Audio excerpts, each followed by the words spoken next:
হরে কৃষ্ণ কৃষ্ণ কৃষ্ণ হরে হরে, হরে রাম রাম রাম হরে হরে। পুত্রদা একাদশী ব্রতের মাহাত্ম্য কথা। যুধিষ্ঠির বললেন, হে কৃষ্ণ, পৌষ মাসের শুক্লপক্ষের একাদশীর নাম কি? বিধি বা কি? কোন দেবতা ওই দিনে পূজিত হন এবং আপনি কার প্রতি সন্তুষ্ট হয়ে সে ব্রত ফল প্রদান করেছিলেন? কৃপা করে আমাকে সবিস্তারে তা বলুন। শ্রীকৃষ্ণ বললেন, হে মহারাজ, এই একাদশী পুত্রদা নামে প্রসিদ্ধ। সর্বপাপ বিনাশিনী ও কামদায়ী একাদশীর অধিষ্ঠাত্রী দেবতা হলেন সিদ্ধিদাতা নারায়ণ। ত্রিলোকে এর মতো শ্রেষ্ঠ ব্রত নেই।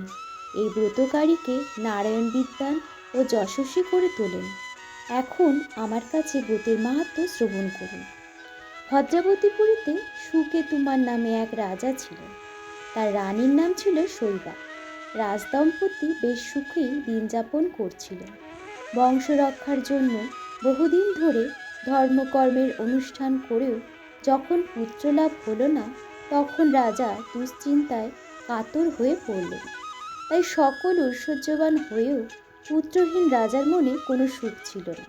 তিনি ভাবতেন, পুত্রহীনের জন্ম বৃথা ও গৃহশূন্য।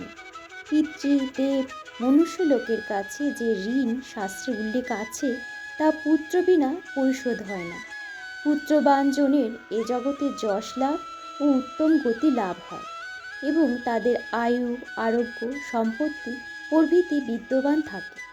নানা দুশ্চিন্তাগ্রস্ত রাজা আত্মহত্যা করবেন বলে স্থির করলেন। কিন্তু পরে বিচার করে দেখলেন, আত্মহত্যা মহাপাপ। এর ফলে কেবল দেহের বিনাশ মাত্র হবে, কিন্তু আমার পুত্রহীনা তো দূর হবে না। তারপর একদিন রাজা নিবিড় বনে গমন করলেন। বন ভ্রমণ করতে করতে দ্বিপ্রহর অতিক্রান্ত হলে রাজা ক্ষুধা তৃষ্ণায় অত্যন্ত কাতর হলেন। এদিক ওদিক জলাদির অনুসন্ধান করতে লাগলেন। তিনি চক্রবাক, রাজহংস এবং নানা রকম মাছে পরিপূর্ণ একটি মনোরম সরোবর দেখতে পেলেন। সরোবরের কাছে মুনিদের একটি আশ্রম ছিল। তিনি সেখানেই উপস্থিত হলেন। সরোবর তীরে মুনিগণ বেদ পাঠ করছিলেন। মুনিবৃন্দের শ্রীচরণে তিনি দণ্ডবৎ প্রণাম করলেন। মুনিগণ রাজাকে বললেন, হে মহারাজ, আমরা আপনার প্রতি প্রসন্ন হয়েছি। আপনার কি প্রার্থনা বলুন। রাজা বললেন, আপনারা কে এবং কি জন্যই বা এখানে সমবেত হয়েছেন? মুনিগণ বললেন, হে মহারাজ, আমরা বিশ্বদেব নামে প্রসিদ্ধ এই সরোবরে স্নান করতে এসেছি। আজ থেকে 5 দিন পরেই মাঘ মাস আরম্ভ হবে। আজ পুত্রদা একাদশী তিথি। পুত্র দান করে বলেই বলে এই একাদশীর নাম পুত্রদা। তাদের কথা শুনে রাজা বললেন, হে মুনিবৃন্দ, আমি অপুত্রক, তাই পুত্র কামনায় অধীর হয়ে পড়েছি। এখন আপনাদের দেখে আমার হৃদয়ে আশার সঞ্চার হয়েছে। এই দুর্ভাগা পুত্রহীনের প্রতি অনুগ্রহ করে একটি পুত্র প্রদান করুন। মুনিগণ বললেন, হে মহারাজ, আজ সেই পুত্রদা একাদশী তিথি, তাই এখনই আপনি এই ব্রত পালন করুন। ভগবান শ্রীকেশবের অনুগ্রহে অবশ্যই আপনার পুত্রলাভ হবে। মুনিদের কথা শোনার পর যথাবিধানে রাজা কেবল ফল মূলাদি আহার করে সেই ব্রত অনুষ্ঠান করলেন।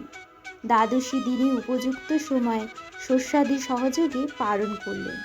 মুনিদের প্রণাম নিবেদন করে নিজ গৃহে ফিরে এলেন। ব্রত প্রভাবে রাজার যথাসময়ে একটি তেজস্বী পুত্র লাভ হল।